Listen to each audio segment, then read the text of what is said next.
En agosto de 2020, después de 5 meses del primer caso de COVID-19 detectado en Guatemala, ya se reportaban 60.000 casos y 2.300 fallecidos. La pregunta en todo el mundo era, ¿cuándo habrá una vacuna? Para entonces, el gobierno de Alejandro Yamatei se había acercado a Rusia para adquirir la vacuna Sputnik V, aún en desarrollo. En todo el mundo se producía una carrera por asegurar el suministro, y los países más lentos o pobres quedaban rezagados. En Guatemala, la crisis económica derivada de la pandemia ya era patente para septiembre de 2020. El Instituto Guatemalteco de Seguridad Social reportaba la pérdida de 100.000 empleos formales, mientras el Ministerio de Trabajo registraba el triple de denuncias mensuales por despidos sin pago de prestaciones y falta de seguridad para evitar contagios de COVID.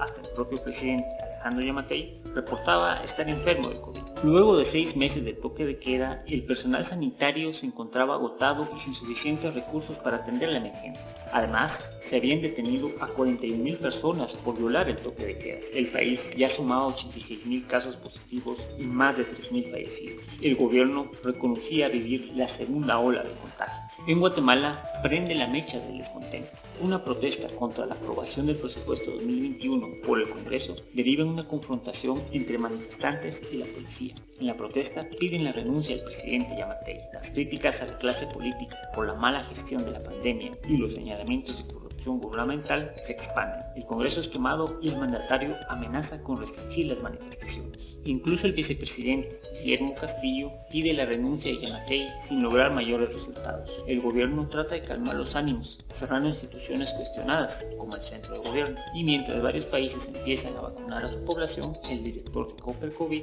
Fermín Asturias, anuncia su salida de la institución y advierte: estamos teniendo más casos y más graves. Esto no es un juego. Lo que va a pasar en las próximas semanas va a ser un regreso a la pesadilla que tuvimos en julio, decía Asturias.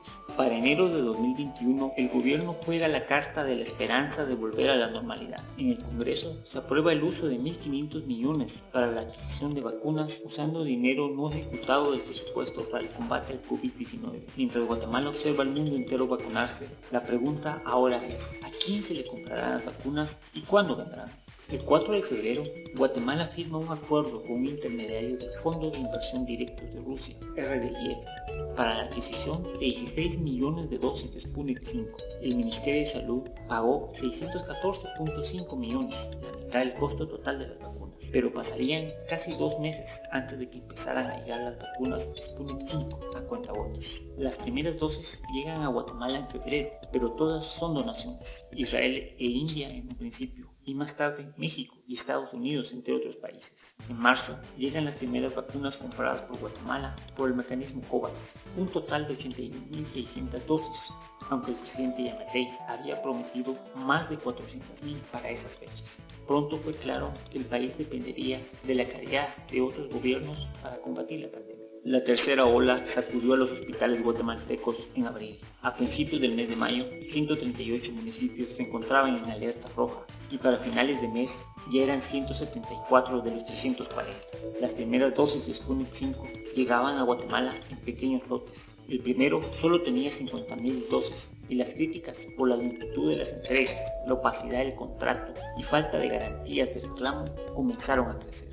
Sin una gran campaña masiva de promoción de la vacunación, el proceso comenzó a extenderse lentamente. La distribución, sin embargo, chocó con la brecha del desconocimiento y el escepticismo, sobre todo en las áreas rurales. El impulso, sin embargo, llegó en julio, de la mano de la donación de 4.5 millones de dosis por parte de Estados Unidos. Para el 22 de julio, luego de días sin actualizar el tablero de datos de COVID, se alcanza una oscura cifra: 10.000 fallecidos por la pandemia. Y una pregunta gravita en el aire: ¿dónde están las vacunas rusas por las cuales ya se pagó? En los últimos 4 meses, se duplicó los casos de COVID registrados en el primer año de la pandemia. Para agosto de 2021 ya eran más de 450.000 los positivos en el país.